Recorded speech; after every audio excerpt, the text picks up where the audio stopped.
आप देख रहे हैं मीडिया टुडे 24 में आपके साथ शहाना खान। एक विकसित राष्ट्र के लिए जरूरी है कि समाज के सभी वर्गों तक तालीम पहुंचे, जिससे सभी लोगों में समान भावना आए और सभी लोगों को समान अवसर मिल सके। जिसके लिए बहुत सी समाज सेवी संस्थाएं कोशिश करती रहती हैं कि समाज में शिक्षा के प्रति जागरूकता पैदा हो। इसी तरह की एक संस्था है तालीमी बेदारी, जिसने गोमती नगर लखनऊ में एक सिंपोजियम का आयोजन किया, जिसमें शिक्षाविदों, सोशल एक्टिविस्ट, जर्नलिस्ट ने अपने ख्यालों का इजहार किया। तो ऐसी शख्सियतें हैं और बहुत ही शानदार प्रोग्राम है ये तालीम बेदारी का, जो कि हमारे जो वॉलंटियर्स हैं, मैं इसका नाम एक बार जरूर ले लूँ, जिनकी कोशिशों से ये प्रोग्राम इस मुकाम तक पहुंचा है। डॉक्टर वसीम अख्तर साहब, निहाल भाई, मैं सभी खासा भी उसमें शामिल हूँ, मशीउद्दीन साहब है, डॉक्टर साहब हैं, इसके अलावा मारूफ भाई हैं, और अंसार अहमद खान साहब हैं, डॉक्टर कादरी हैं, हसन कमाल साहब हैं, शोएब अख्तर हैं। तमाम ये नौजवान हमारे साथी हैं जिनकी मेहनतों से ये सालाना इजलास यहाँ पे जो है मुनक़्क़िद किया गया है। तो जोरदार तालियों से आप लोग उनका इस्तक़बाल करें। रज़िया बेगम साहब, जो ऑर्गेनाइजर ने यहाँ पे रखा है एक प्रोग्राम, चाहे जो भी फसल उगा ले, चाहे जो भी फसल उगा ले, तू जलधार बहाता चल, जिसका भी घर चमक उठे तो मुक्त प्रकाश जलाता चल। रोक नहीं अपने अंदर का वेग किसी आशंका से, मन में उठे भाव जो उनको गीत बनाकर गाता चल। ये फख्र की बात है कि हम इस एरा में पैदा हुए। हमने गांधी को नहीं देखा, हमने अंबेडकर को नहीं देखा, हमने और तमाम सरदार पटेल को नहीं देखा, हमने उन महान पुरुषों को नहीं देखा जिन्होंने इस देश को कार्व आउट करने में अपनी भूमिका निभाई। लेकिन हमें फख्र है कि हम उस एरा में पैदा हुए जब अब्दुल कलाम साहब पैदा हुए, और इसके लिए मैं ये कह सकता हूं कि I was lucky to witness him. मैंने उनसे बात भी की, मैंने उनको देखा भी, मैंने उनको सुना भी। मैं समझता हूं ऐसी हस्तियां वसुंधरा पर कभी कभी आया करती हैं और रोज रोज इनका उद्गम नहीं होता। कुछ एक स्टूडेंट वाली फीलिंग आ रही है कि मैं भी इतने इतने बड़े लोगों से कुछ ना कुछ आज इस प्रोग्राम में जो भी 1 घंटा 2 घंटा चलेगा तो बहुत कुछ सीखने को मिलेगा। रही इस तालीमी बेदारी की बात, तो इससे पहले तो मैं इस तंजीम से बहुत वाकिफ नहीं था, लेकिन नाम से मैं बहुत मुतासिर हुआ कि तालीमी बेदारी, जिसकी बहुत बड़ी जरूरत आजकल है, कि पढ़ाने से पहले उनको इस तरह की सोच उनके अंदर पैदा करना कि हमें पढ़ना है, हमें पढ़ के कुछ करना है और कुछ करके अपने देश, अपने मुल्क और अपने खानदान को आगे बढ़ाना है, उसका नाम करना है, कुछ कर गुजरना है। तो ये तालीमी बेदारी का जो प्रोग्राम सगीर खाकसार साहब ने शुरू किया है, जिनका खुद का नाम भी ऐसा है जो सबके लिए खुला हुआ है। सगीर, वो अपने आप को बड़ा बता ही नहीं रहे, वो अपने आप को बहुत छोटा, बहुत सगीर बता रहे हैं। और खाकसार यानी कि बहुत विनीत, बहुत हम्बल, जो अपने आप को अपने इस काम के लिए बिल्कुल वक्फ किए हुए है, ऐसा इंसान ही कुछ कर सकता है। A big thanks to you, especially for organizing such a program, which is the foundation of the progress of our society and our country. And also to have this program to talk about the vision and to commemorate the life of our 11th President of India, the scientist, missile man, a missionary, and an educationist, I should say, who has advocated for education throughout his life, none other than Dr. APJ Abdul Kalam. हम बात करते हैं विकसित भारत की। कलाम साहब ने vision India में कहा था कि 2020 तक भारत एक डेवलप्ड नेशन हो जाएगा, क्योंकि उनकी बात एक छोटी सी बच्ची से हुई थी और उन्होंने पूछा था उससे कि बेटा तुम कैसे भारत में रहना चाहती हो। उस बच्ची ने उत्तर दिया था कि कमाल साहब, मैं एक विकसित भारत में रहना चाहती हूँ। तो यदि ये विकसित भारत का सपना कलाम साहब पूरा करना चाहते थे, तो ये पूरा कैसे होगा, ये प्रश्न है। The vision India. और उस वक्त से आज तक कलाम साहब का ये मानना तामीर करना चाहते हैं, उनको अमली जामा पहनाना चाहते हैं, तो सबसे इंपॉर्टेंट प्रोग्रेस का जो फैक्टर है वो है education. And all of us know that without education we cannot achieve anything. It's a far dream if you really want to say and talk about, can we sing about developed nation if we don't concentrate on the root cause or the reason that would really make India a developed nation. शिक्षा के बारे में बात नहीं करेंगे, और शिक्षा भी ऐसी जो कि फलवंत हो, फलदायक हो, केवल ऊपर से सुपरफिशियल बात करने से कुछ नहीं होगा।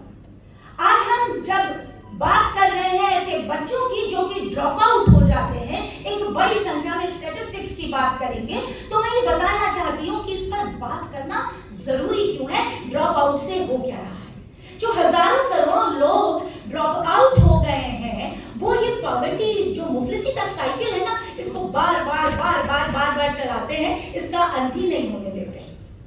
इससे हमें जो लेबर बच्चे हैं, ये लो इनकम ग्रुप से जो बच्चे आ रहे हैं, इनमें स्किल डेवलपमेंट नहीं हो पाता, क्योंकि वो एजुकेशन ही नहीं पा पाते।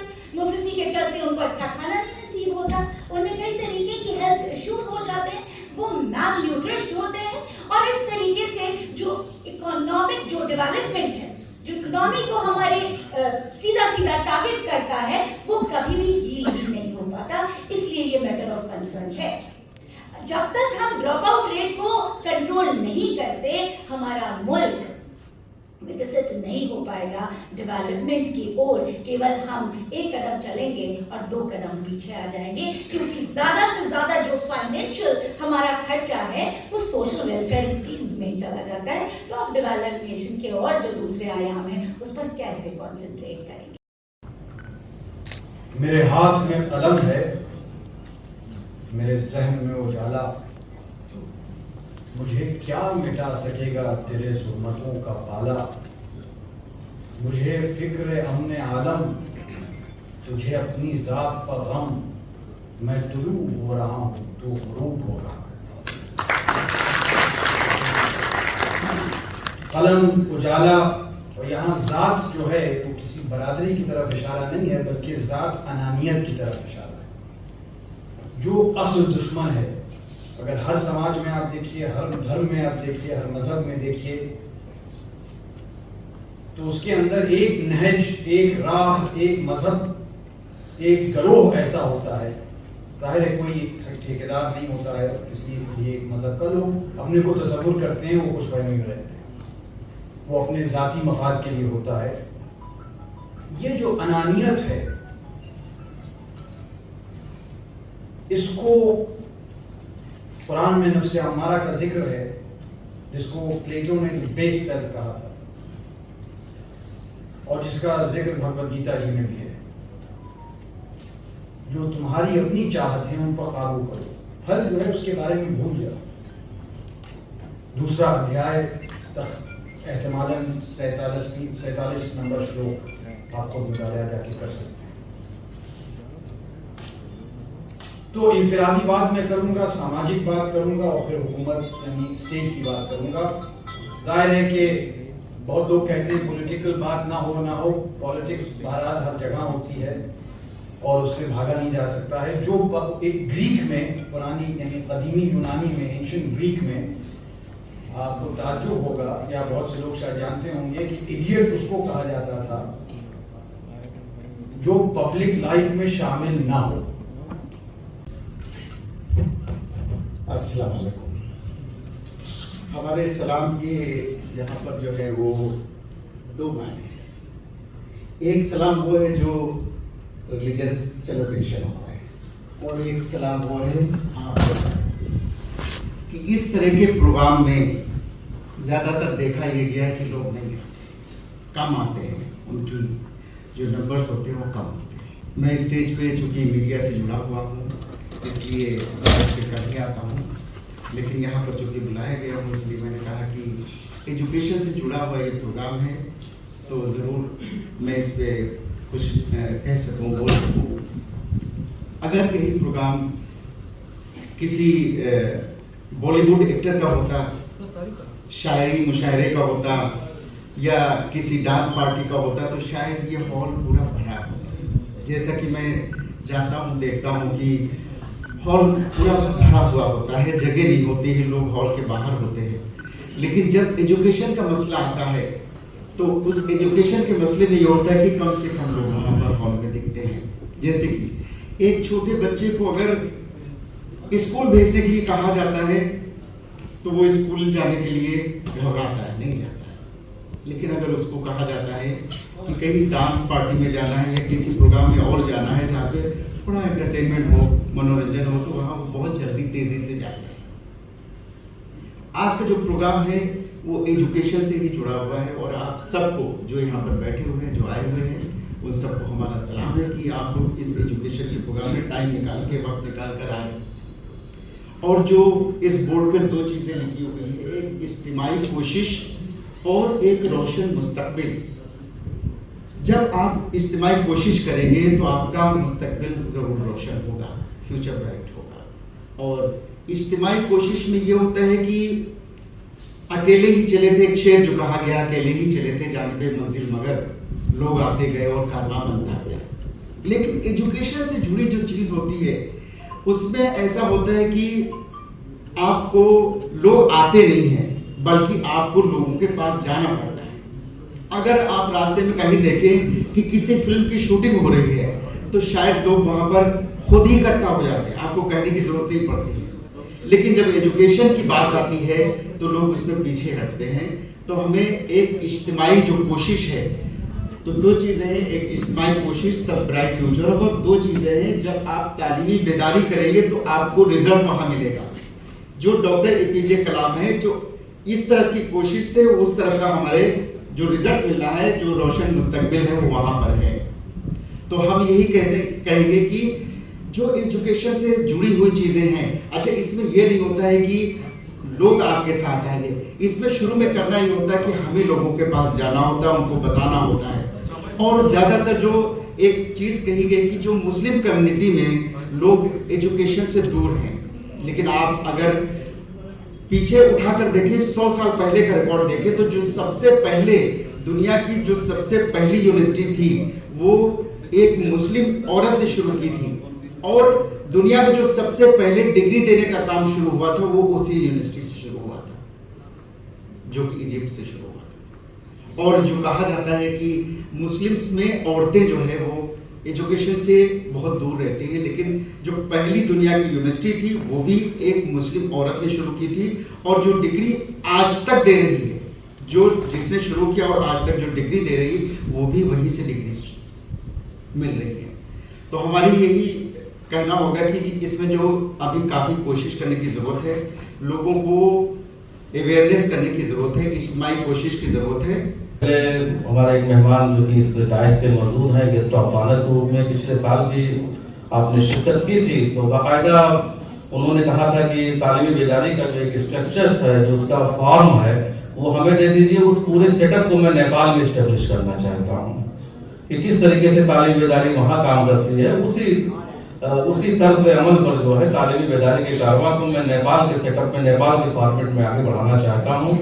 स्टेट मिनिस्टर है नेपाल के, राजमंत्री का दर्जा है आपका, और सदस्य हैं आप मुस्लिम आयोग नेपाल के, जो कि एक संवैधानिक आयोग है नेपाल का। गेस्ट ऑफ ऑनर के रूप में हमारे बीच मौजूद है, एक अच्छे और नेक दिल इंसान है, हेल्पिंग नेचर है, वहाँ के पार्लियामेंट्री इलेक्शन में भी हिस्सा ले चुके हैं, और फिल वक्त जो है सदस्य हैं, कमिश्नर है मुस्लिम आयोग नेपाल के, काठमांडू से तशरीफ लाए हैं।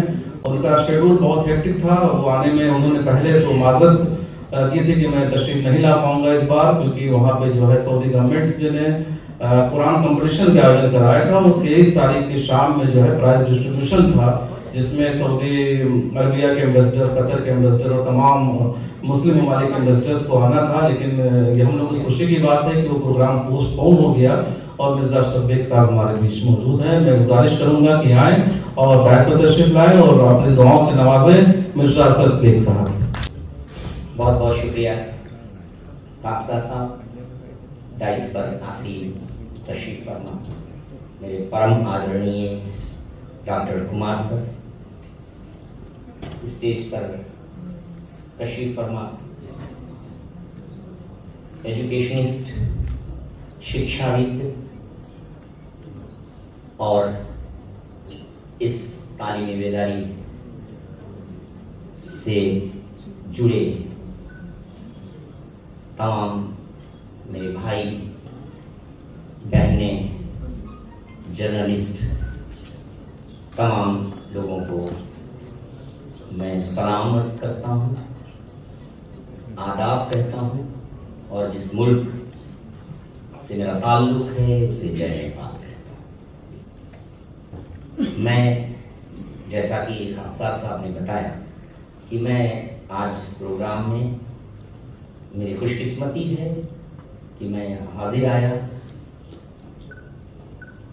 मेरा मकसद आज डाइस पर बैठने का नहीं था, मैं आज सुनने और कुछ समझने और सीखने के ताल्लुक से यहाँ हाजिर आया। मैं इस तालीमी बेदारी की जो टीम है उसको, इस टीम को दिली मुबारकबाद, शुभकामनाएं देना चाहता हूँ और बधाइयाँ देना चाहता हूँ कि इस तालीम का जो मिशन है, मुस्तकबिल फ्यूचर को ब्राइट करने का जो मिशन है, इस पर काम कर रहे हैं, वो बहुत ही I like to congratulate them with my internal heart.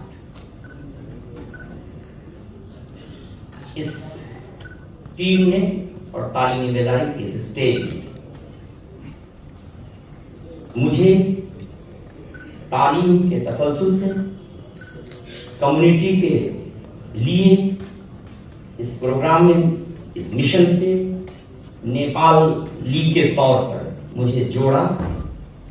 और जिस तौर पर अभी खाकसार साहब ने बताया कि इस सेटअप, इस तालीमी बेदारी के सेटअप को मैं नेपाल में भी एजुकेशन के लिए, वहाँ की कम्युनिटीज़ की शिक्षा के लिए जोड़ने का जो मेरे अंदर एक जज्बा पैदा हुआ, उसमें तालीमी बेदारी इस संस्था का बहुत ही बड़ा देन है। अलबत्ता मैं ये बताता चलूं कि जो कि मैं एक संवैधानिक आयोग पर अभी काम कर रहा हूँ, बहुत खुल के तमाम चीज़ें जो हम चाहते हैं वो नहीं कर सकते, लेकिन उसी के ये खाकसार साहब ने बताया था कि हमने लास्ट ईयर आदरणीय परमादरणीय डॉक्टर साहब को और तमाम लोगों को, तमाम बहुत इज्जतमान लोगों को, एजुकेशनिस्ट को और तमाम नेपाल और भारत के लोगों को रोटी बेटी के उस ताल्लुक को जोड़ने के सिलसिले से एजुकेशन की बात करने की और एजुकेशन के फलाह और बहबूद के काम करने का काम हमने पीछे शैडो में रह के करने की कोशिश की थी, और उसका नतीजा है कि उस पर अब इसी तरह की एक सोसाइटी काम आगे बढ़ा रही है, उसे हम पीछे से सपोर्ट कर रहे हैं। मैं आज, मुझे जो इस टीम ने, ऑर्गेनाइजर्स ने यहाँ मुझे अपने अल्फाज को, इसमें डॉक्टर सीम साहब, खाकसार साहब, निहाल भाई और तमाम आप हजरात ने जो मुझे यहाँ इज्जत बख्शी, उसके तरफ से मैं व्यक्तिगत तौर पर और मुस्लिम कमीशन की तरफ से उनका धन्यवाद और शुक्रिया करना चाहता हूँ। बात पहले अर्ज कर चुका हूँ कि सुनने और सीखने के लिए आया हूँ। सहाफ़ी हजरात मौजूद हैं और नेपाल से भी जुड़े हमारे सहाफ़ी आज़ाद साहब यहाँ तशरीफ फरमा हैं। आप सभी का बहुत बहुत शुक्रिया। और पहले दौर में सभी साहब ने अर्ज किया था, बताया था कि नेपाल से अगर नेपाल आप जाएं तो इस बंदे को, इस खाकसार को, इस सेवक को, मुझे आप कहीं भी, वो टूरिस्ट और घूमने की जगह तो वही है, बड़ी सुंदर जगह है वहाँ, और हम सब ये चाहते हैं कि आप सभी नेपाल में तशरीफ लाएं और आपके तालीमी बेदारी से लोगों का विशेष तौर पर मैं उनको दावत देना चाहता हूं कि आप टीम के साथ अपने समय हमें दें और आपकी टीम का हम एक बार वेलकम करें और आपसे हम कुछ सीखें। उस समय के लिए मैं खाकसार साहब के मार्फत ये फिर से ये निवेदन पेश करता हूँ कि वो मुझे समय दें। बहुत बहुत शुक्रिया। और आज इस जगह मुझे अपनी बातों से आपसे रूबरू होने का, आपसे मिलने का जो मौका ये मुझे आलिमी बेदारी ने दिया है। और द टॉपिक जो आज का रहा, the most valuable and important for not only the government of India or the government citizens of India, it's most important for even the valuable the topic which is how to prevent dropout crisis among low income group students। जैसा कि आप जानते हैं कि नेपाल में ज़्यादातर communities, और जो ये एक और बातें छोटी सी बताता चलूं कि मुस्लिम कमीशन की तरह थारू कमीशन, इंडिजीनियस कमीशन, ये पूरी दुनिया में ये 2015 के नेपाल के संविधान के बाद पूरी दुनिया में ऐसे कमीशंस शायद नहीं पाए जाते हैं जैसा कि नेपाल के संविधान में उन तमाम निचले तबकों को जो कॉन्स्टिट्यूशनल सिस्टम से बहुत ज्यादा फायदा नहीं उठा पा रहे थे, उस सिस्टम से उसमें 2015 के संविधान में, नेपाली संविधान में जोड़ने की कोशिश की है। उसके तहत आज ये मुस्लिम कमीशन भी वहाँ है और उसी के तहत हम काम कर रहे हैं। और इसी के साथ मैं फिर एक बार इस प्रोग्राम की कामयाबी के लिए मैं शुभकामनाएं देते हुए अपने शब्द को यहीं विराम देता हूँ। अल्लाह हाफिज।